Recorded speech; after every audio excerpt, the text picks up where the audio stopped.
Acompanhem conosco Minutos de Espiritismo, com Sérgio W. Soares, aqui na Rádio Brasil Espírita.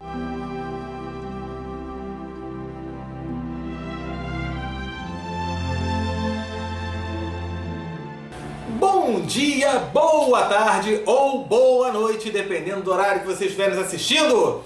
Meu nome é Sérgio W. Soares e estamos dando início a mais um programa Minutos de Espiritismo, dessa vez com o nosso convidado especial, Franklin Moreira, presidente da Fraternidade Espírita Irmãos de Cascais, no Rio de Janeiro. O tema do programa de hoje: por que não existe casamento? Casamento no sentido de cerimônia, né? A noiva, a vela, aquela coisa toda. Por que não existe casamento no Espiritismo? Eu passo a bola logo para ele. Franklin, por quê? Por que não existe o casamento no Espiritismo? Isso aí. Casamento é uma invenção religiosa. Casamento, essa história de que o que Deus uniu, o homem não separa, e aí daí começaram os casamentos no cristianismo, isso é pura invenção. O casamento só veio ser oficializado só no século XIV. Mas os casais antes, como é que era isso então? Para quem é ateu, ateu não se casa então? Como é que fica isso? Não, antigamente não havia casamento religioso, só casamento civil. Era a união de um casal sem a parte religiosa, é isso? Exatamente. Era isso. E o casamento religioso cristão foi inventado em cima de uma frase que Jesus falou, que Deus une, o homem não separa. O homem não separa. E aí pegou aquilo como uma união, se arvoraram como preposto de Deus, né? Se legitimaram como tal, e vamos dizer que Deus une eles como Deus, como se fosse preposto de Deus unindo em casamento, o homem não separa. E na realidade Jesus falou isso, e falou bem, porque nós somos homens ou somos espíritos? Espíritos, né? Somos espíritos. Então o que Deus nos une é que nós somos irmãos, espíritos. E temos a imortalidade para nos recuperar se tivermos algum problema, algum conflito. Então veja, temos a imortalidade. Quando ele falou generalizado, o que Deus uniu, que une, que é nós irmãos espíritos, o homem encarnado, quando encarnado, se deixando levar pelo egoísmo, pelo ego, pelas coisas pequenas ainda, pela sua animalidade, ele cria determinados casos, determinados conflitos, que há uma separatividade natural. Por exemplo, briga entre vizinhos. Ora, nós somos espíritos. Briga entre sócios, separação sócios, um trai o outro. Briga entre familiares. Família A brigou mas nós somos unidos como espírito. E aí eles pegaram essa verdade, levaram para a comunhão conjugal com outros interesses. Tá?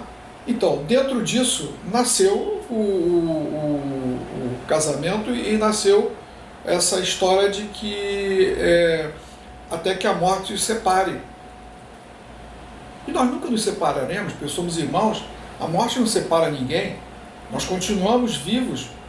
Então, isso é uma história de que não se coaduna. E aí o Espiritismo, por entender que somos irmãos e que podemos, pela nossa maturidade espiritual, criar cisões entre nós, entre familiares, entre sócios, como eu disse, entre vizinhos, entre o nosso próprio trabalho, nosso emprego, como profissionais.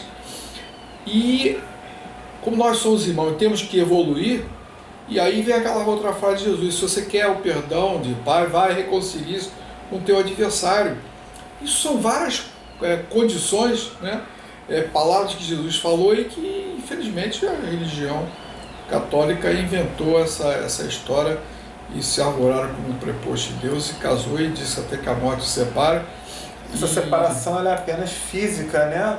Mas espiritualmente ela continua, até porque o espírito estando do outro lado, e existem até aquelas situações que a gente já estudou num programa anterior sobre a hora do sono, que existe o nosso desdobramento, e que existe o encontro, existe tudo isso, né? É isso mesmo? É isso aí, e as pessoas se deixam, né, elevar pela ignorância, pela falta de conhecimento a respeito da vida espiritual, e aceitam isso como verdade, e até pelo contrário, até e criar até um pecado, né, da separação. Se você separar, você está no pecado mortal, é pecado que vai para o inferno. Isso não existe. Não existe inferno e não existe. Esse pecado foi uma invenção, tá? Para aprisionar cada vez mais os seguidores religiosos. Mas aquele que se casa numa cerimônia, faz um casamento lindo, uma festa maravilhosa, está errado em fazer, não deve fazer, deve fazer? É livre-arbítrio de cada um. Se você acha que deve fazer uma festa maravilhosa, uma reunião para dar um cunho social, né? Para os familiares, perante a sociedade, registrar ali aquela é uma festa muito bonita. O casamento religioso católico é muito bonito, protestante também é muito bonito, cara. Mas não um dogma católico como as pessoas entender como as religiões. A religião. Se eu não fizer o casamento na igreja, eu estou em pecado, eu estou condenado, não é nada disso. Exatamente. Então, e se separar e casar novamente, pô, aí que o pecado ficou maior e aí você vai para o inferno mesmo. Já está condenado, né? Então não existe isso nesse sentido, né? É verdade. E é uma invenção. O casamento religioso é uma invenção. E tudo bem. O Espiritismo não apregou isso. Ok. Muito bem. Agradecendo aí a presença do Franklin, a participação dele, né? Estamos finalizando o programa de hoje. Fiquem com Deus e até o nosso próximo encontro. Tchau, tchau!